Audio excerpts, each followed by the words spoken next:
Bismillahirrahmanirrahim. Assalamualaikum warahmatullahi wabarakatuh. Alhamdulillahi rabbil alamin. Allahumma fasalli wa sallim ala sayyidina wa nabiyyina wa maulana Muhammadin wa ala alihi wa ashabihi wa azwajihi wa dzurriyyatihi wa man tabi'ahum bi ihsanin ila yaumiddin, amma ba'du.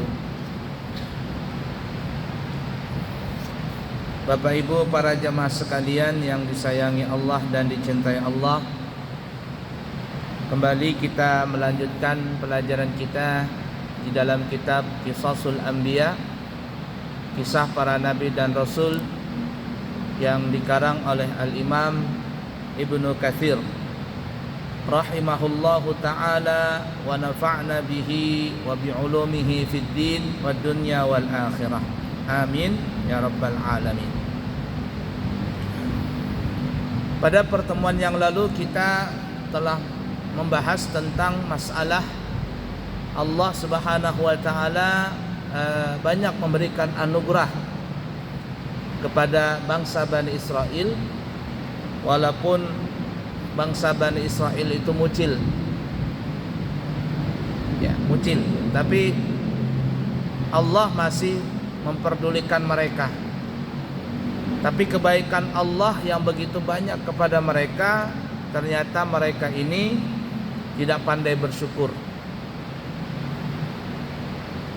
Nah, rezeki anugerah yang Allah berikan pada Bani Israel yang kita sebutkan pada pertemuan yang lalu adalah Allah memberikan kepada mereka al-manna wassalwa. Al-manna kita sebutkan pada pertemuan yang lalu seperti makanan yang rasanya manis seperti madu, warnanya putih, dan ini diberikan di pagi hari oleh Allah, langsung turun dari langit. Di setiap orang Bani Israel dapat itu. Dan dari al-manna ini, bahasa kitanya mungkin seperti adonan bahan bakunya. Mereka bisa mencampurkan al-manna tadi untuk dijadikan roti, dijadikan makanan yang lain dan sebagainya. Dan hebatnya, walaupun mereka makan sedikit saja, tetapi itu bisa mencukupi kenyang sampai sore hari. Dan tidak boleh berlebihan mengambilnya. Kalau berlebihan maka dia akan jadi basi. Nah, di sore hari Allah Subhanahu wa taala memberikan kepada mereka as-salwa, burung. Yang burung ini jinak sekali, tinggal mereka tangkap, sembelih, kemudian mereka masak dan tinggal makan. Setiap hari seperti itu. Nah, tapi apa yang terjadi? Mereka ini kurang bersyukur. Lalu minta tambahan lagi. Minta tambahan apa? Minta tambahan ada bawang merah, ada bawang putih. Kemudian minta apa lagi? Minta timun. Macam-macam diminta mereka. Tapi begitulah, selama orang itu masih punya nyawa, maka keinginan itu selalu ada. Keinginan itu selalu ada. Minta timun, minta sayur-sayuran, minta kacang adas. Dan begitulah sifat Bani Israel. Nah, ternyata Bani Israel yang Allah berikan anugerah kepada dia, walaupun mereka mucil, tetapi Allah tetap memperhatikan mereka. Namun mereka ini tidak membalas kebaikan Allah dengan yang kebaikan juga, tetapi mereka membalas dengan cara yang buruk. Bagaimana cara balasan mereka kepada Allah? Yaitu mereka membunuh para nabi-nabi. Jadi ada nabi-nabi di kalangan Bani Israel, mereka bunuh. Jadi bukan hanya disakitin nabi mereka dengan ucapan atau dengan perbuatan, tetapi lebih daripada itu. Nabi-nabi dari kalangan Bani Israel banyak yang dibunuh oleh orang-orang Israel sendiri. Banyak sekali. Nah, begitu juga apa? Mereka mengkafirkan ayat-ayat Allah, yakni merubah kitab Taurat, merubah kitab Injil. Dan kita tahu nih ya, Bani Israel ini adalah keturunan dari Bani Yakub, ya, Yakub dari Nabi Yakub maksudnya. Israel itu bahasa kitanya adalah Nabi Yakub. Israel bahasa orang Israel, bahasa Ibrani, bahasa kitanya Nabi Yakub. Ya. Dan Nabi Yakub. Makanya sebaiknya ya, ada ulama yang mengatakan ya, ini untuk menjaga kehati-hatian. Ini kan lagi ramai nih Israel sama Iran nih, perang lagi nih ya. Ya, atau Lebanon atau apalah, terjadi lagi perang. Nah, balas membalas. Nah, kita kalau seandainya ingin mencaci, ingin mengumpat orang-orang Israel, negara Israel, jangan menyebut Israelnya. Jangan menyebut Israelnya. Tapi kalau mau berhati-hati, sebut saja Yahudi, Bani Israel. Yani bangsa Yahudi dari kalangan anak Israel. Israel itu Nabi Yakub. Kalau kita mencaci Israelnya, ini orang-orang Israel, seakan-akan kita mencaci Nabi Yakub. Karena Israel itu artinya adalah Yakub, bahasa kitanya Israel, bahasa Ibrani. Nah, itu kehati-hatian kita. Ya, silakan kita ingin mengatakan ini dan itu, tapi sebaiknya kata ulama, kalimatnya jangan sampai Israel saja, harus ada tambahan Bani. Artinya Bani ini keturunan anak dari Nabi Yakub yang nakal-nakal ya, atau sekalian ada kalimat Yahudi, Bani Israel. Itu lebih baik, berhati-hati. Nah, kita kembali, jadi balasan orang Yahudi Bani Israel ini adalah dengan mengkafirkan ayat-ayat Allah, merubah Taurat, merubah Injil, merubah kitab Zabur, dan akhirnya juga mereka membunuh nabi-nabi sendiri. Nah, jadi Bani Israel itu adalah anak keturunan Nabi Yakub. Ya, Nabi Yakub sampai seluruh nabi ya, dari zaman Nabi Yakub itu ya sampai ke Nabi Ishak, Nabi Yakub, Nabi Ishak, terus sampai seterusnya sampai ke Nabi Isa alaihi salatu wasalam. Isa ibnu Maryam alaihi salatu wasalam. Semua nabi-nabi itu adalah dari kalangan Bani Israel. Ribuan bahkan ratusan ribu itu semuanya berasal dari kaum Bani Israel nabi tadi. Nah, cuman satu saja dari kalangan Arab, yaitu Nabi Ismail saja. Nabi Muhammad sallallahu alaihi wasallam. Karena Nabi Yakub ini kan punya anak dua. Yang pertama adalah Nabi Ishak, yang kedua Nabi Ismail. Nabi Ishak ini yang nanti mempunyai keturunan 12 orang ya.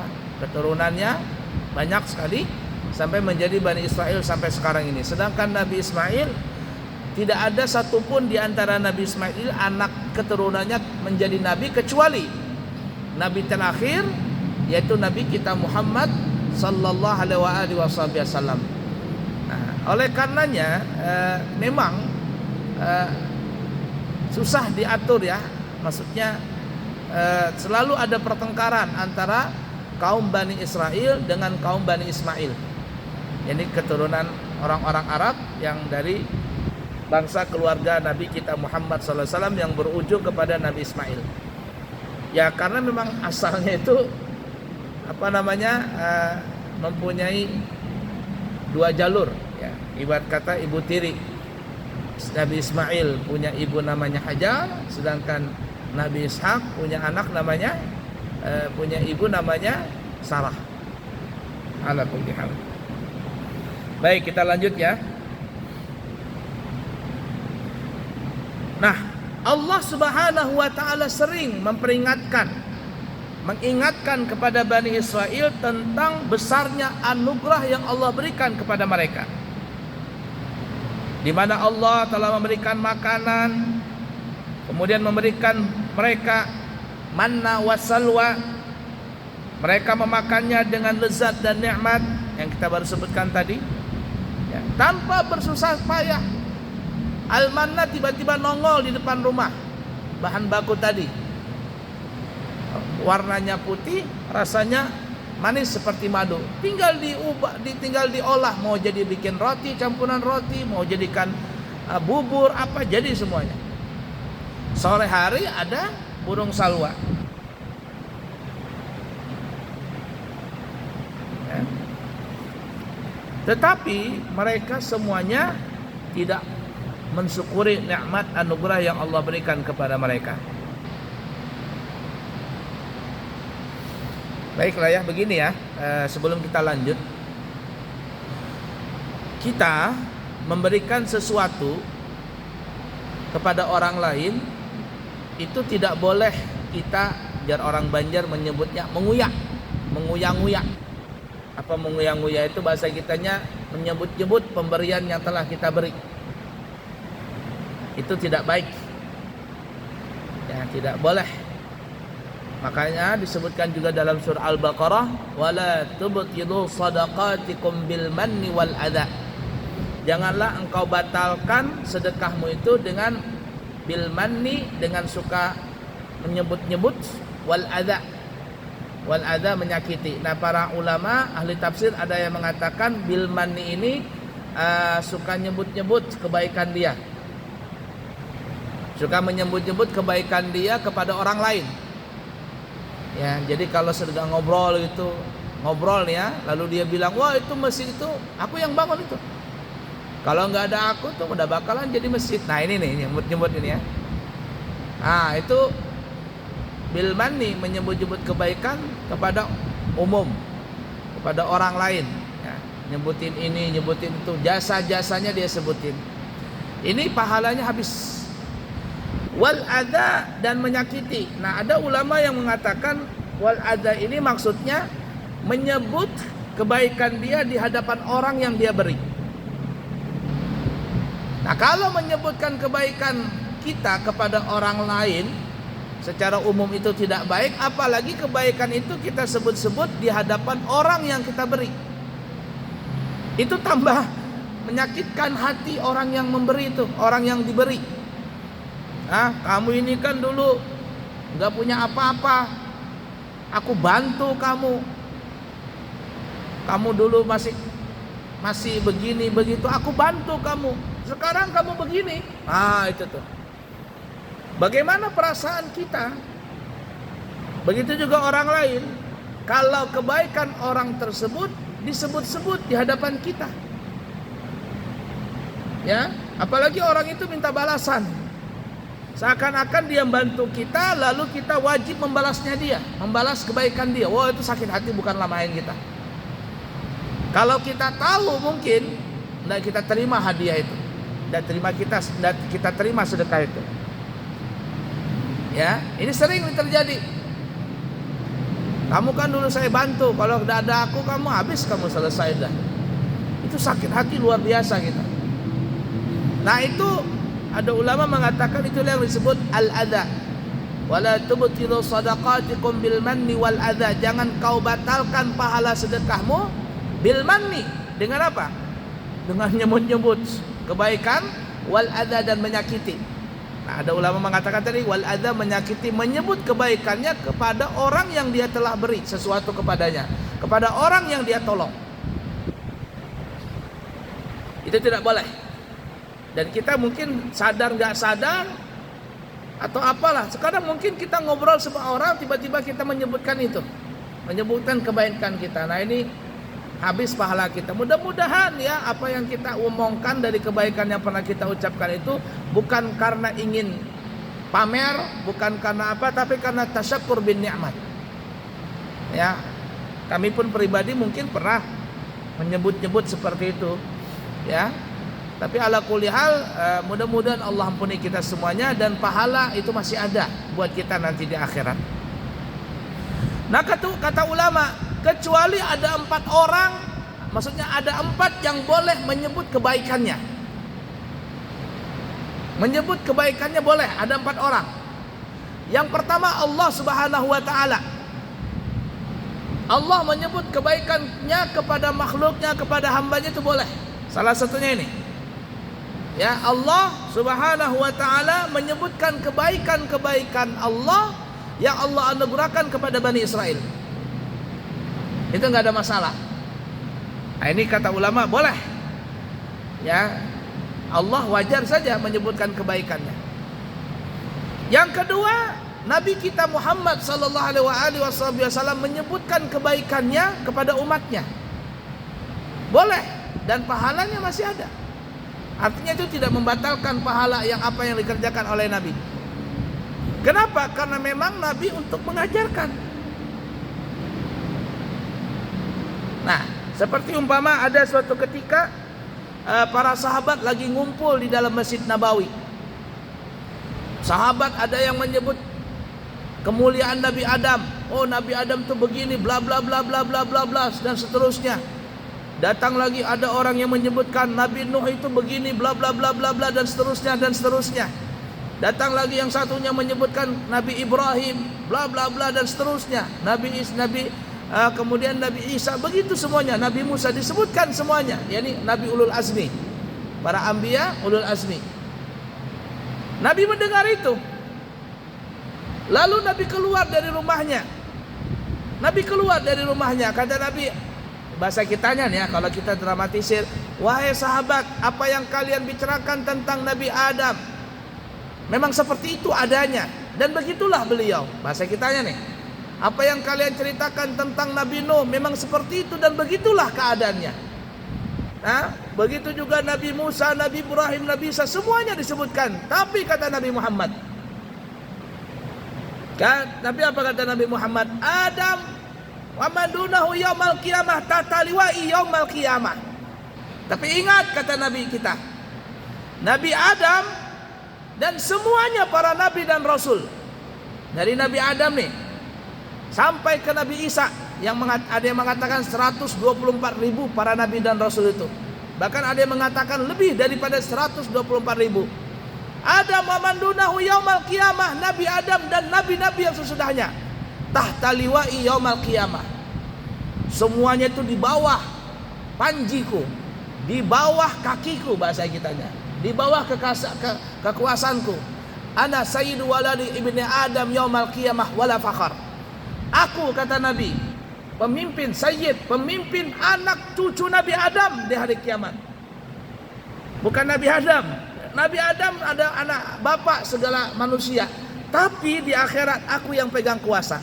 Sayyid, aku pemimpinnya, kata Nabi. Wala fakhar, tapi aku enggak sombong. Maksudnya Nabi mengucapkan demikian seperti itu, artinya berbanggalah dengan aku.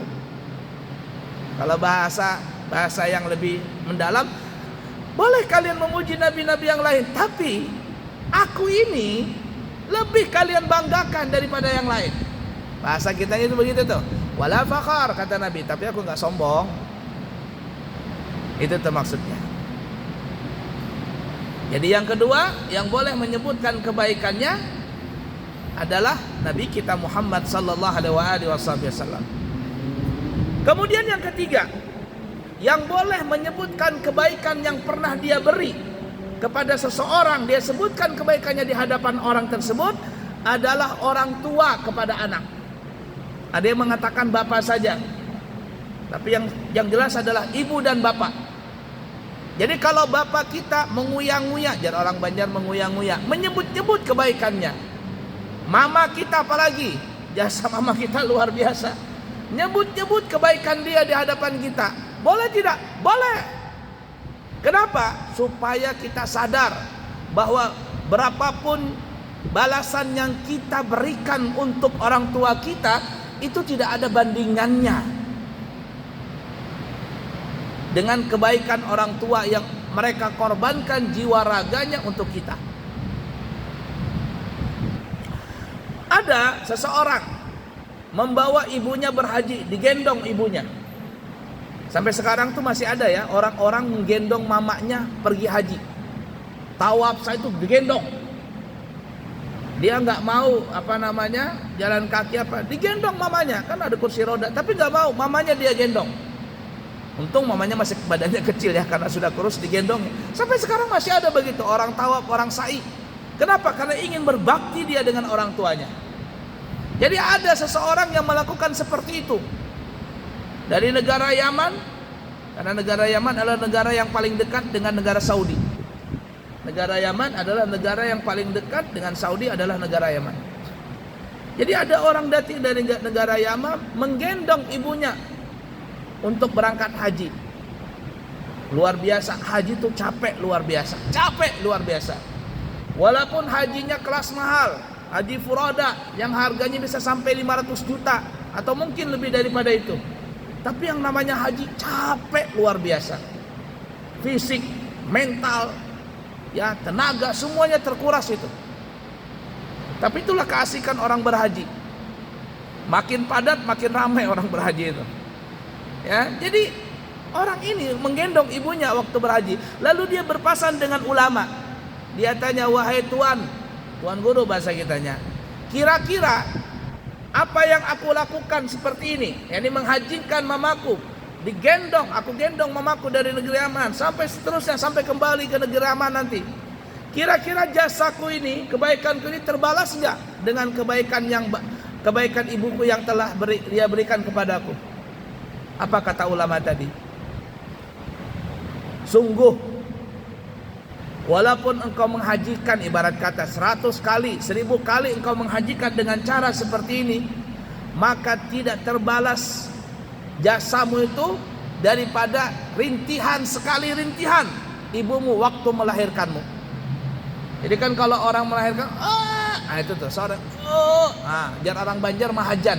Sekali hajanan ibumu itu waktu melahirkanmu, itu tidak ada bisa membalas jasanya. Walaupun engkau menghajikan dia 100 kali, 1000 kali, nggak bisa. 1 kali hajanan waktu mahajan ketika melahirkan itu.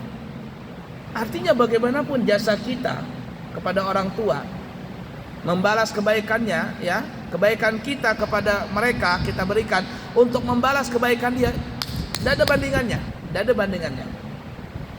Jadi kalau orang tua berkata ini, berkata itu, dia nyebutkan, nak, kamu dulu itu nih di perut mama, mama ini punya perut ditendang-tendang sama kamu, mama yang kasih makan kamu, mama yang rawat kamu, terus disebut-sebutin kebaikannya.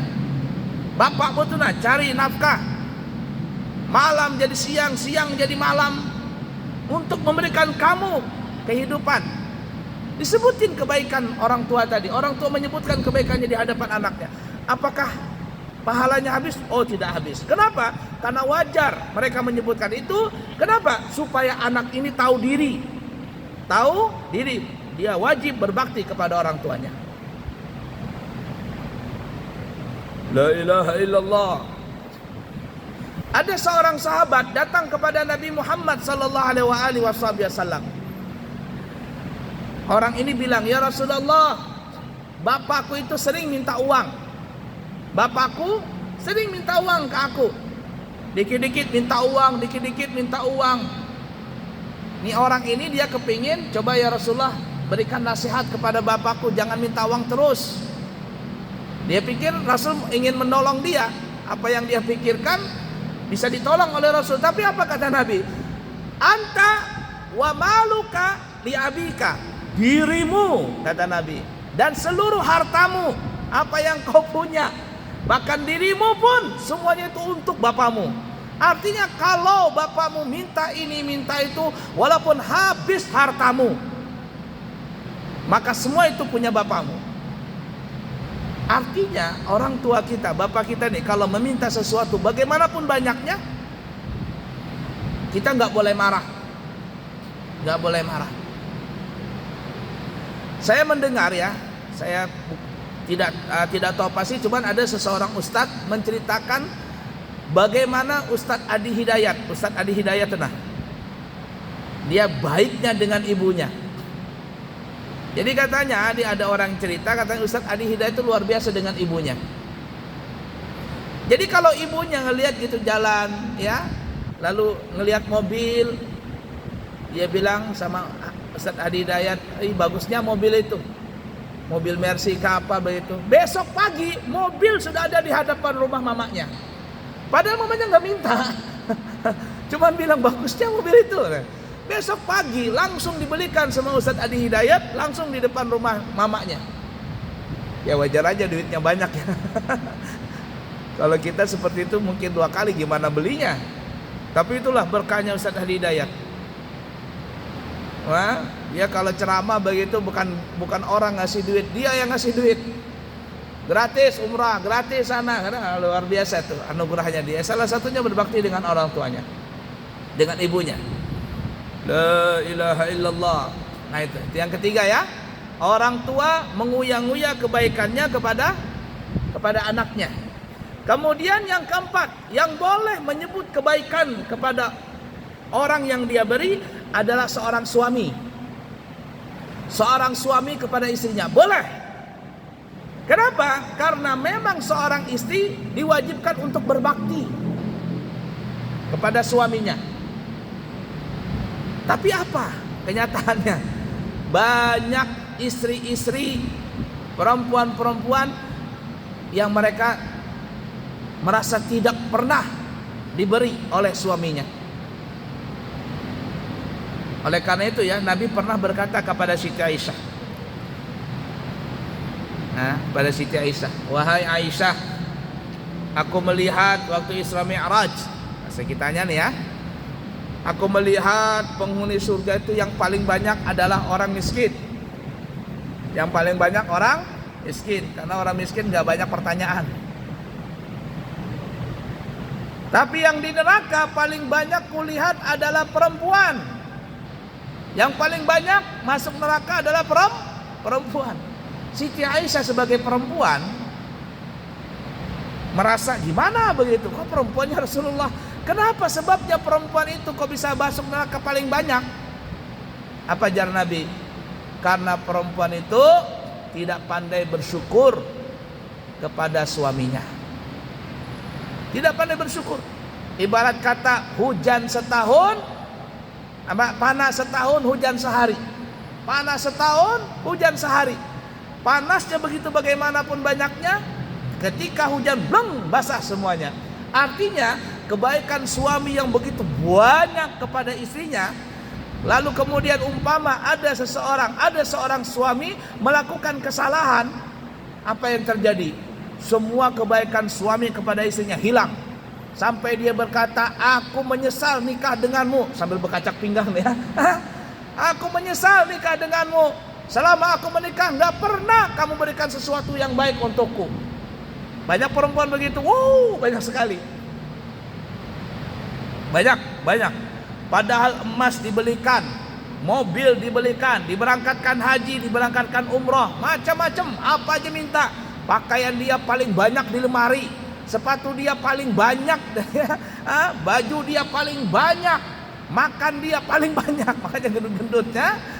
La ilaha illallah. Tapi ketika suami berbuat salah, langsung saja, aku seumur hidup menikah denganmu, tidak ada kebaikan yang kau berikan kepadaku. Sakit hati aku, katanya. Luar biasa. Itu contoh perempuan penghuni neraka seperti itu. La ilaha illallah Muhammad Rasulullah sallallahu alaihi wasallam. Nah begitu juga karena memang jumlah perempuan di akhir zaman, jumlah perempuan ya, dalam hadis Bukhari dikatakan 50 banding 1 laki-laki. Jadi laki-laki 1, perempuannya ada 50. Itu akhir zaman, dan sekarang memang terbukti. Kita lihat saja di rumah kita masing-masing. Banyakan laki-laki kah atau banyakan perempuan? Banyakan perempuan. Saya di pesantren tuh, kalau di jumlah banyak santri perempuan kah, banyak santri laki-laki? Banyak perempuan. Akhir zaman memang seperti itu. Kata Nabi, 1 laki-laki bandingannya 50. Nah, coba bayangkan kalau ada laki-laki cuma menikah dengan 1 orang, masih ada 49 perempuan yang belum menikah. Itu yang belum menikah, belum lagi termasuk janda, janda mati, janda cerai. Ya la ilaha illallah. Belum lagi korban peperangan. Banyak ya, ala kulli hal. Nah, jadi 4 inilah yang boleh menguyak, menyebut-nyebut kebaikan tadi. Yaitu pertama Allah Subhanahu wa taala kepada umatnya, kemudian Nabi Muhammad sallallahu alaihi wasallam. Kalau Allah taala kepada hambanya, kalau Nabi Muhammad kepada umatnya, kemudian orang tua, ibu dan bapak kepada anaknya, dan seorang suami kepada istrinya. Sebutin saja. Tidak apa-apa, sebutin biar istri ini sadar apa yang telah diberikan oleh suaminya. Ya, sadar. Karena terus terangnya seorang perempuan itu kan dia hidup dengan suaminya itu pada saat setelah akad nikah. Sebelumnya itu kan yang memberikan dia pakaian, minuman, bahasa kita sandang, pangan, papan, bahkan dosanya pun ditanggung oleh bapaknya. Darah daging bapaknya, darah daging mamanya. Pas akad nikah, bapaknya menikahkan, ya fulan, saya nikahkan putriku denganmu. Seakan-akan bahasa kitanya, nih saya sebagai ayah ini anak, saya serahkan semua kekuasaanku kepada kamu. Artinya nafkahnya dia, sandang, pangan, papan, engkau yang tanggung. Bahkan dosa dan pahalanya engkau yang tanggung. Kita nggak tahu apa-apa dikasih beban seperti itu. Makanya berat jadi suami. Berat jadi suami. Memikul beban berat. Bukan hanya istri, anak-anak kita yang tanggung lagi. Kita yang tanggung semuanya, zahirnya, batinnya, semua. Kita sholat, istri kita nggak sholat, kita yang kena dosa karena kita nggak negur dia.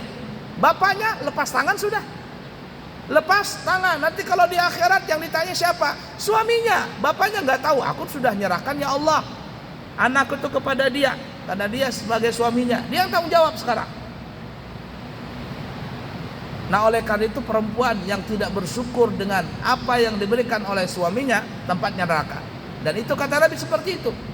Banyak perempuan masuk neraka karena dia tidak pandai bersyukur dengan suaminya. Dan oleh karenanya boleh seorang suami menguyak, menyebut kebaikan-kebaikan yang telah dia berikan kepada istrinya. Wallahu a'lam bishawab. Insyaallah kita sambung lagi di kesempatan yang akan datang. Kami buka pendaftaran umrah harga 28 juta, perjalanan 12 sampai 14 hari. Siapa tahu ada yang kepingin berangkat umrah 12 sampai 14 hari perjalanan. Kami buka dengan harga 28 juta. Mulai pendaftarannya dari sekarang sampai nanti tanggal 20 Oktober ya, di Majelis Taklim di pesantren kami. Siapa tahu ada yang berminat, maka segera mendaftar. Lewat daripada itu nanti kembali normal menjadi 32 juta. Yang baik dari Allah, yang buruk dari pribadi, minta maaf, minta ampun. Subhanakallahumma wa bihamdika asyhadu an la ilaha illa anta astaghfiruka wa atubu ilaik. Wa akhiru kalam, wassalamu alaikum warahmatullahi wabarakatuh.